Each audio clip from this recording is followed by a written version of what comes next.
Hi all and welcome back to my channel. இன்னைக்கு லஞ்சில் சிம்பிளாக முருங்கைக்காய் புளிக்குழம்பு, பட்டாணி, பட்டர் பீன்ஸ், எல்லோ கேப்சிகம் போட்டு ஒரு ஒயிட் மசாலா அவ்வளோதான்.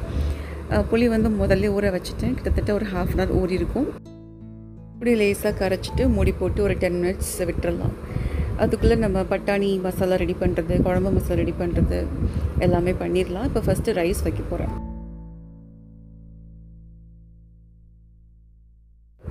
ரைஸ் ரெடியாகிட்டு இருக்கிற அந்த மெயின் டைமில் குழம்பு காயெல்லாம் ரெடி பண்ணி முடிச்சிடலாம்.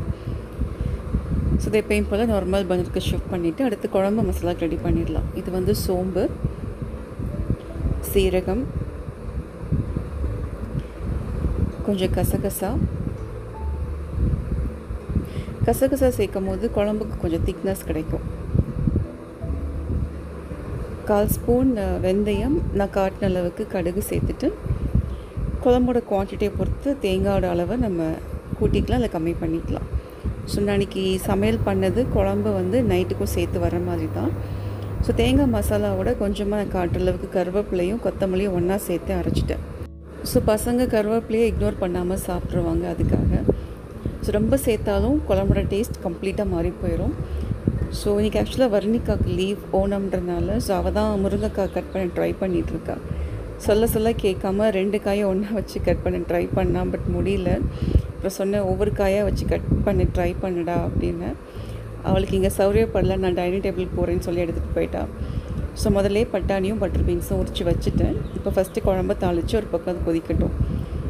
இப்போ நல்லெண்ணெயில் 2 வெங்காய வடகம் சேர்த்து தாளிச்சிக்கலாம். டேஸ்ட் வைஸ் நல்லாயிருக்கும். எப்பயும் போல் கடுகு, சீரகம், கொஞ்சமாக சோம்பு, வெந்தயம் இதெல்லாம் சேர்த்து தாளிச்சிட்டு 2 முருங்கைக்காவே சேர்த்து லைட்டாக வதக்கிட்டு புளி தண்ணியை குயிக்காக சேர்த்துடலாம்.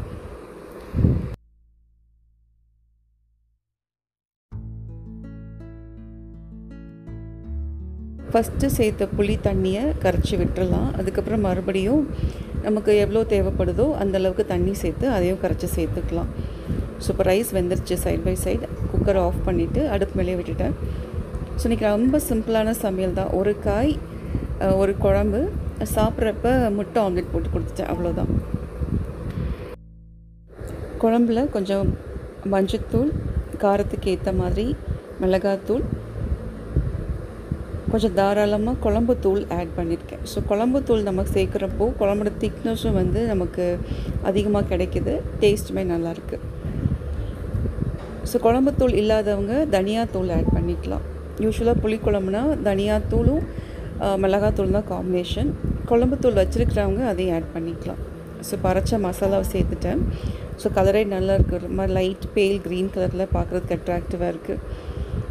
ஸோ ஆக்சுவலாக குழம்புல கருவேப்பிலை, கொத்தமல்லியோட டேஸ்ட் ரொம்ப டாமினேட்டிங்காக தெரியலை. கொஞ்சம் மசாலா அரைச்ச ஜாரில் தண்ணி சேர்த்து அதை அலசி குழம்போட சேர்த்துக்கலாம். இதே ஜாரில் பட்டாணிக்கும் மசாலா அரைச்சி வச்சிடலாம். ஸோ எல்லாருக்கும் இன்றைக்கி Onam, Miladi Nabi and happy teachers day. இங்கே முதலாக நம்ம வீட்டிலேருந்து தனியாக ஒரு இடத்துல லாங் டைம் ஸ்பெண்ட் பண்ணுறாங்கன்னா அது ஸ்கூலாக தான் இருக்கும். ஸோ அவங்க இந்த ஸ்கூல் லைஃப் முடிக்கிற வரைக்குமே அந்த சின்ன வயசில் அவங்க மோஸ்ட்லி பேசுகிற விஷயங்கள் எல்லாமே ஸ்கூல் பற்றி, ஃப்ரெண்ட்ஸ் பற்றி அது சம்மந்தமாகவே தான் இருக்கும். ஸோ நாளப்போக்கில் என்ன ஆகும்னா that actually becomes a second home. இப்போ அடுத்து பட்டாணி மசாலாவுக்கு தேங்காய், நான் காட்டின அளவுக்கு கேஷ்யூ நட்ஸ், 4 வெள்ளைப்பூடு நல்லா வாஷ் பண்ணிவிட்டு சேர்த்துக்கலாம். காரத்துக்கு 2 பச்சை மிளகாய். ஸோ தேங்காய் பத்தாத மாதிரி இருந்ததுனால கொஞ்சம் எக்ஸ்ட்ரா ஆட் பண்ணிவிட்டு அதை அரைச்சி எடுத்துக்கலாம். ஸோ எண்ணெயில் பட்டாணி சேர்த்து வதக்கிட்டேன். பட்டர் பீன்ஸுமே சேர்த்துருக்கேன். ஒரே ஒரு எல்லோ கேப்சிகம். இது ஆக்சுவலாக டேஸ்ட்டுக்காகவும் அதோட நியூட்ரிஷன் உடம்புல சேரணுன்றதுக்காக ஆட் பண்ணது. இப்போ அரைச்ச மசாலாவையும் சேர்த்துக்கலாம். ஸோ பட்டாணியும் கேப்சிகமும் ஆல்மோஸ்ட் கொஞ்சம் குயிக்காக வெந்துடும். பட்டர் பீன்ஸ் வேக தான் கொஞ்சம் டைம் எடுக்கும். ஸோ அதுக்கு ஏற்ற அளவுக்கு தண்ணி ஆட் பண்ணிவிட்டு கொஞ்சம் கருவேப்பிலை, உப்பு சேர்த்து கொதிக்க விட்டுடலாம். இது ரொம்ப சிம்பிளான ஒரு மசாலா, டேஸ்ட்டுமே நல்லாயிருக்கும். நம்ம சும்மா ஒரு பவுலில் போட்டு கூட வெறும் வாயில் சாப்பிட்லாம். ஸோ இப்போ உப்பு சேர்த்துட்டேன்.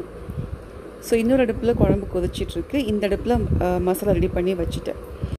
அது எப்படி ஒரு 5-10 நிமிஷத்துக்குள்ளே வெந்துடும். அது வரைக்கும் நமக்கு வேறு ஏதாவது வேலை இருந்தால் கூட நம்ம பொறுமையாக பார்த்துக்கலாம். ரைஸ் ஆல்ரெடி ரெடி ஆகிடுச்சு. ஸோ நான் சொன்ன மாதிரி சாப்பிட்றப்ப முட்டை ஆம்லெட் போட்டு கொடுத்துக்கலாம்.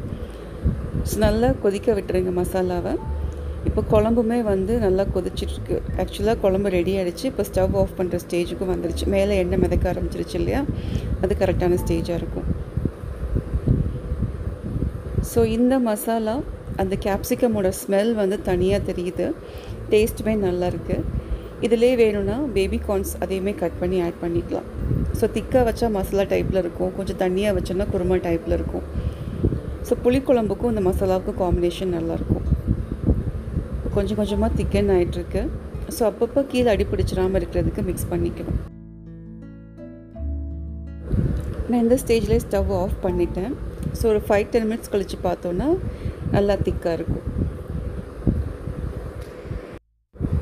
ஸோ இதான் எங்கள் வீட்டோட simple lunch. Hope you like my video. Thank you and happy food.